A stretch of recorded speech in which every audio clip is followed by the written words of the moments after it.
Good morning, children. Good morning, Good ma'am. morning. Hope you have gone through what we have covered in the previous class. Yes? Yes or no? Or you were doing revision of the chapter breathing?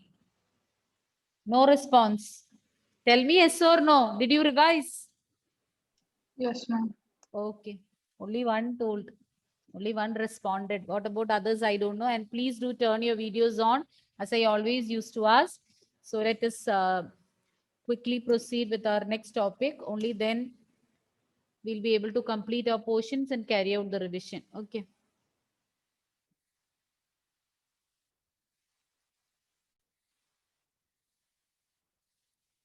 We were discussing about forebrain, and forebrain consists of, Punya, what are the three major parts of forebrain? Cerebrum, thalamus, and hypothalamus. Cerebrum, thalamus, and hypothalamus.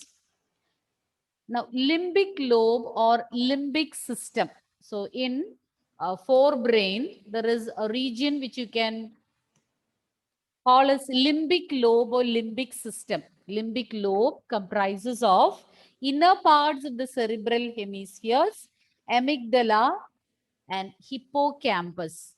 Hippocampus, amygdala, and inner parts of the cerebral hemispheres. Together, we call it as limbic lobe.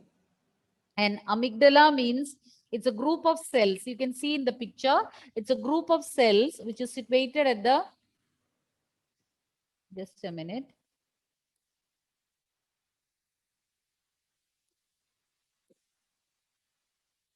It's a group of cells which are located near the base of the brain, and it plays an important role in, or it is associated with emotions, memories, etc. It plays an important role in the processing of emotions, memories, etc. So, amygdala, inner parts of the cerebral hemispheres, and hippocampus together form what is known as limbic lobe in the forebrain. And amygdala, it's a group of cells, as you can see, towards the base of the brain, and they play an important role in the processing of emotions, memories, etc. And then it includes hippocampus. Is this word reminding you of some organism? Anybody? Class 9, you have learned about an organism. Hippocampus, seahorse. Yes? You haven't heard about seahorse, children? Yes, ma'am.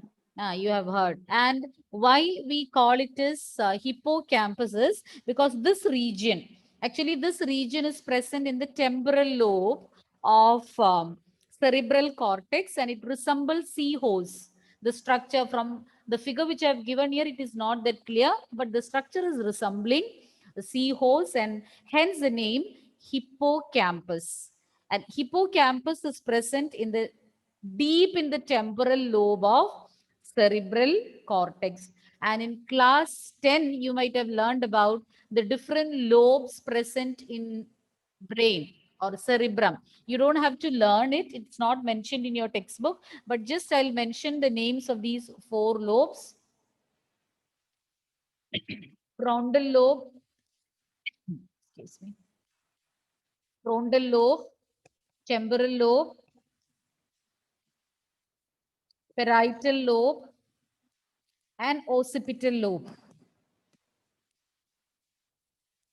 In 10th standard, your teachers might have mentioned about this: occipital lobe, frontal lobe, temporal lobe, and parietal lobe. These are the different lobes present in cerebral cortex. You don't have to learn the details, but you can understand that hippocampus is present deep in the temporal lobe, and hippocampus is associated with, or it plays an important role in regulating learning, memory, similar functions, emotions, memory, learning, motivation, all that is controlled by the hippocampus region of the forebrain. So hippocampus, amygdala, and inner parts of the cerebral hemispheres together form what is known as limbic lobe. And this limbic lobe along with the hypothalamus regulates emotion.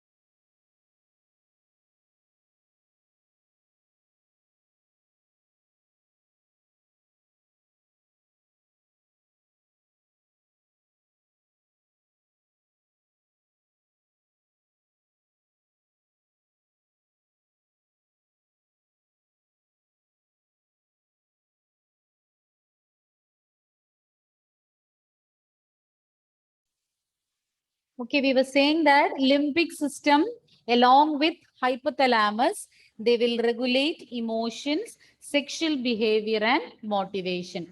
Together, hypothalamus and the limbic system are present in the forebrain. They regulate emotions, sexual behavior, motivation, etc. Hope you have understood what is meant by limbic lobe or limbic system consists of the inner parts of the cerebral hemispheres, amygdala and also hippocampus. What is amygdala? It's a group of cells located near the base of the brain, and it plays an important role in processing emotions, memories, etc. Similar functions are performed by hippocampus. They help in regulating learning, memory, motivation, etc. And it is named so because it resembles a seahorse. And hippocampus is present deep in the temporal lobe. There are different 4 lobes are there. Each one is concerned with a specific function in the cerebrum, and it's this hippocampus is present deep inside the temporal lobe. Now moving on to midbrain. With that, we have completed forebrain. Now moving on to midbrain. Midbrain is the region which connects forebrain with hindbrain. Forebrain is connected with hindbrain with the help of midbrain. Okay, and it is located between the thalamus and hypothalamus of the forebrain and the pons region of the hindbrain. It is situated between forebrain and hindbrain, pons of hindbrain and thalamus and hypothalamus of the forebrain. In between that, midbrain is situated. And midbrain consists of cerebral aqueduct and corpora quadrigemina. Names are a little difficult to pronounce, but you have to learn it. Corpora quadrigemina and cerebral aqueduct. Pictures of both you can see in the figure. Cerebral aqueduct, that's a canal. It's a canal passing through the midbrain. You can see a passage area. See the figure.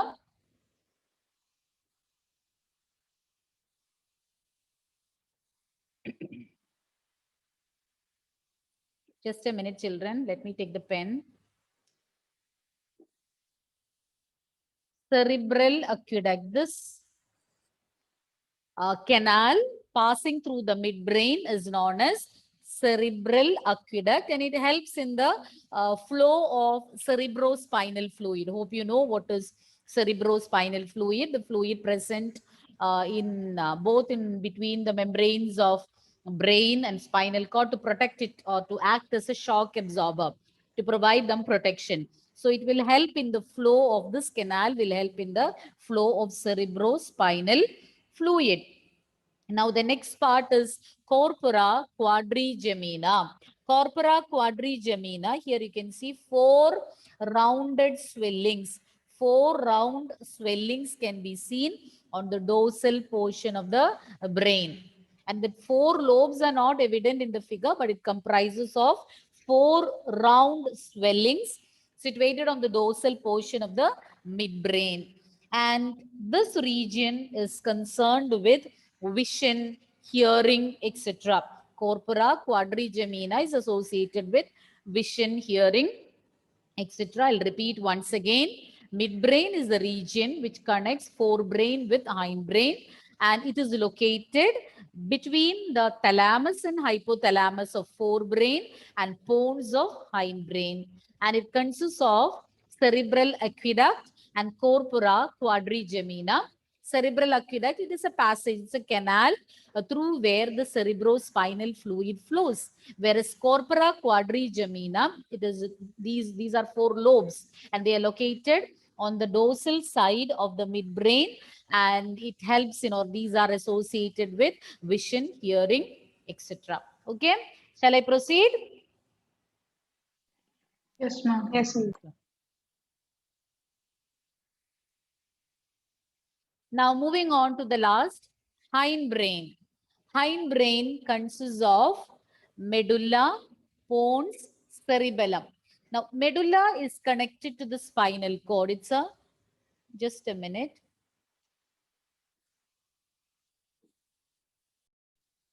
So next is about hindbrain. Hindbrain consists of pons, cerebellum, and medulla. Hindbrain consists of medulla. Medulla full name, I hope you know, medulla oblongata, then cerebellum, pons. These 3 together form hindbrain. And pons consists of fiber tracts that connect different portions of the brain. So pons is that region which is made up of some fibrous or fiber tract which connect different portions of the brain, and pons regulate respiration, involuntary actions, maintenance of equilibrium. So that can be, those are controlled by pons. And pons consists of fiber tract which connect different portions of the brain. Then cerebellum. Cerebellum has a convoluted surface, means folded surface to provide more space for neurons. Just like we said in the case of cerebrum, here also so many foldings are there. Convoluted surface means foldings are present which will increase in which will help in increasing the surface area for accommodating neurons. Medulla is connected to spinal cord. You know that our brain and spinal cord makes up the central nervous system. So medulla is the region which is connected to the spinal cord, and medulla controls respiration, cardiovascular reflexes, gastric secretions, etc. Hindbrain and midbrain together form the brain stem. Midbrain and hindbrain together we call as the brain stem. Brain stem helps in connecting the brain with the spinal cord. So it is a medulla which continues as the spinal cord, but brain stem which is made up of hindbrain and midbrain will connect the brain with spinal cord. The brain stem includes midbrain, pons, and medulla oblongata. Already we said hindbrain and midbrain is forming the brain stem. To be specific, the pons and medullary regions along with midbrain forms the brain stem. And cerebellum, you know the functions of cerebellum, children, that I did not mention. It helps in 10th standard you have learned. It helps in maintaining the balance of your body, precision of voluntary actions, riding a bicycle in a straight line, walking along a straight road. So all those are controlled by cerebellum. Once again, I'll repeat the points. Pons, cerebellum, and medulla, they together form the hindbrain, and pons consists of fiber tract that connect different portions of the brain, and pons is mainly associated with respiration. Then cerebellum. Cerebellum is having a highly folded surface, convoluted surface, and just like in cerebrum, this is present in order to provide more space for accommodating more neurons. And cerebellum helps in maintaining the balance of your body. It controls the precision of voluntary actions. And medulla is the region which is connected to the spinal cord. As you can see in the picture, medulla will be continued as the spinal cord, and brain and spinal cord together forms the central nervous system. Medulla will be continued as the spinal cord, and it controls respiration, cardiovascular reflexes, and gastric secretions. And brainstem is made up of hindbrain and midbrain. To be specific, the medulla and pons of hindbrain and the midbrain together form the brainstem. And brainstem helps in interconnecting brain with the spinal cord. Okay, so with that, we have completed the chapter neural control and coordination. You want me to repeat any of these points? So we started discussing about limbic lobe today. Quickly summarize. Punya, what do you mean by limbic lobe? What all parts come under limbic lobe? Cerebral hemisphere, hippocampus, and amygdala. Inner regions of the cerebral hemisphere, amygdala, and hippocampus. Why hippocampus got that name? Anna, why it is known as hippocampus?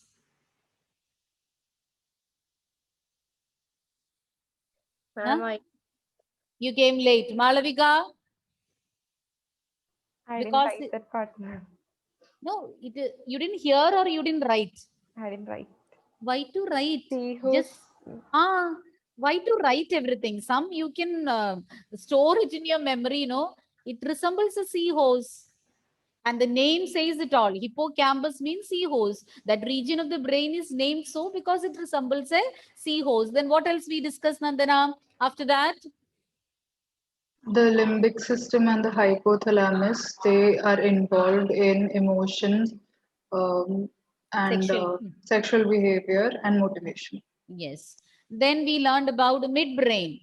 Gayatri, tell me about midbrain. Midbrain connects the hindbrain with the forebrain, and it has Two parts.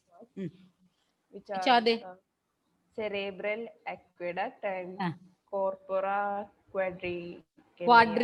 Quadra. So remember, it is consisting of four lobes. So quadrigemina. And tell me about cerebral aqueduct. Michael, tell me about cerebral aqueduct. What is that? It's a canal located in the midbrain. And what is its function? It Helps in the flow of water. Which fluid is there in your brain? Your brain is not working properly. Who will say? Donna? I didn't write that. Why to write? Only if you write, you will remember. You could have written, no? Did I tell you not to write? Vidur? cerebral fluid. 10th standard you have learned. Only in the brain it is present, this fluid. Which other part it is present? Who can tell me the answer? I don't want to waste time. Cerebrospinal fluid. Cerebrospinal fluid. We have discussed it in the previous class, means last year we had discussed. Cerebrospinal fluid. Don't come up with the excuse that I didn't write it down. If you are sure that you can memorize, no need to write. Whether you write or you don't write, I should get the answer. And then corpora quadrigemina. What do you mean by corpora quadrigemina, Rijas? Quadrigemina. There the answer is. 4 round swelling and one 4 round swelling in the midbrain. Which part dorsal of the side midbrain? of dorsal side of the okay. Now tell me about hindbrain. Nia? It consists of pons, cerebellum, and medulla. What happened to your video? Camera not working. Network connectivity is not there. Which is the correct option? Nia? Network issue, ma'am. Early morning. We all, my siblings also had class. Same time. Okay. Lydia? What do you know about pons? Lydia? It consists of fiber tract.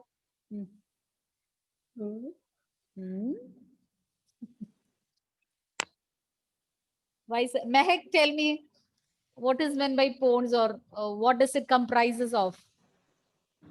It has fibrous tract that connect the brain to the other regions. Okay. Then cerebellum. Why cerebellum is having convoluted surface? Who didn't get a chance? All got? Donna, the other one you did not write. This you might have written. Tell me. To give Okay. space for neurons Ah. to pass. It will increase the surface area for accommodating more neurons. Then, which is the part that we have missed out? Two parts we mentioned from hindbrain. Which is what is remaining? Anthony, you are there. Medulla Medulla. What is its function? controls respiration, Hmm. cardiovascular Ah. reflexes, and Also gastric. secretion. Very good. Gastric secretions. And I told you that brain stem is made up of a few structures. What forms the brain stem? Malavika? Midbrain, pons, and medulla. Okay. So with that, we have completed the chapter. Now we need to start the chapter excretion. So you have revised today? Breathing? Have you revised the topic breathing? If you are not sure, or if you are not thorough, I'm not going to ask. Then you can come prepared next day. Are you thorough? Are you thorough? Shall I ask, or we'll start with the next chapter? So come Next prepared. chapter, ma'am. Okay, come prepared on the next day. Again, when we have class, you have to come prepared with the chapter breathing. Okay, agreed? Yes.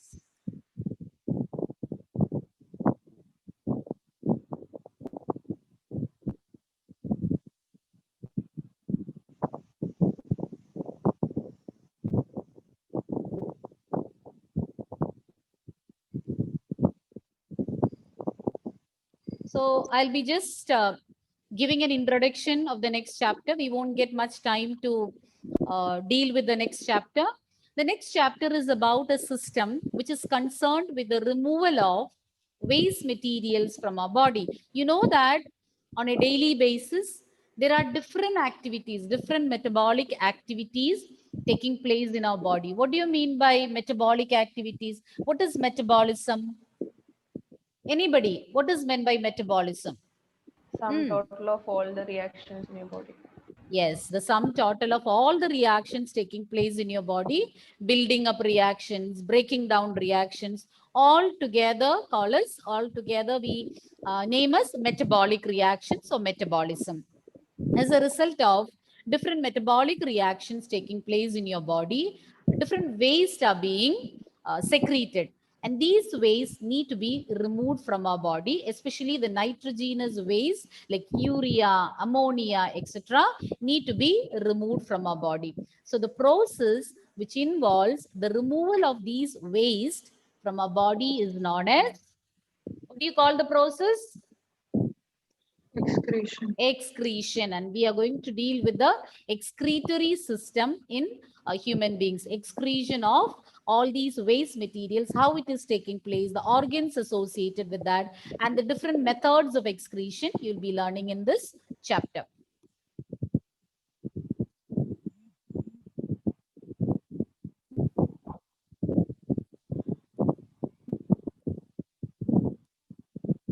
So the name of the chapter is excretory products and their elimination, about the different excretory products and the process of eliminating these products from our body. If these substances get accumulated in our body, it can be toxic, it can be fatal to the person associated. So it is very important that these nitrogenous waste or all the waste materials formed as a result of the metabolic activities are removed timely from our body.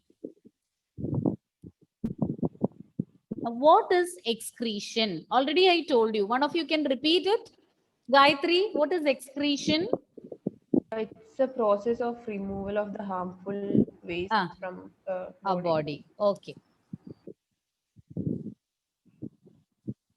So excretion is the elimination of metabolic waste materials like ammonia, urea, uric acid, etc. from the body. I'll repeat once again.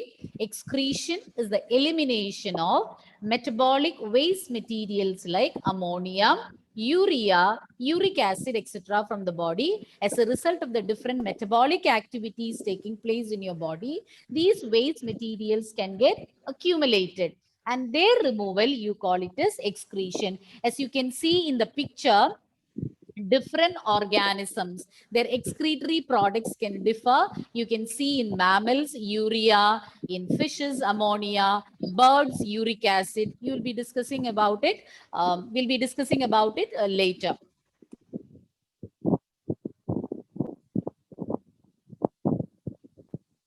Types of excretion. So I told you ammonia, urea, uric acid, etc. are the different types of nitrogenous waste produced in animals, and depending upon which substance or what are the nitrogenous substances produced, accordingly the process of excretion can also be of different types.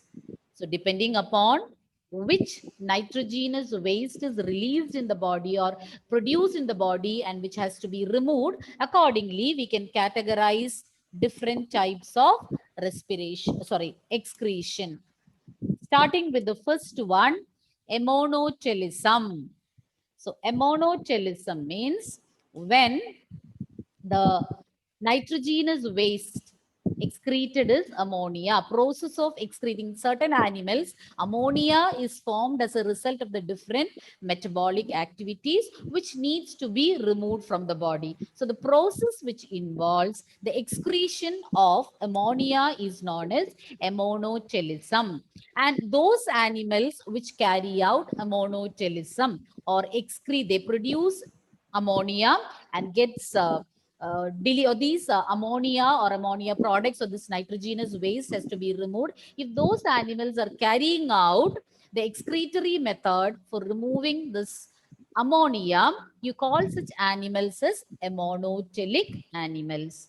So the difference between ammonochelism and ammonotelic animals is that the process by which ammonia is removed from the body is known as ammonochelism, whereas those animals who carry out ammonochelism, those animals which excrete out ammonia from their body, you call as ammonotelic animals. Examples include aquatic invertebrates like fishes, bony fishes, you know, cartilaginous fishes are also there. So bony fishes, the other invertebrates in the water body, then amphibians, tadpoles, insects, all in the water body. They mainly excrete ammonia, and hence these animals we call as ammonotelic animals. So once again, depending upon the type of the excretory product, there can be different types of excretion.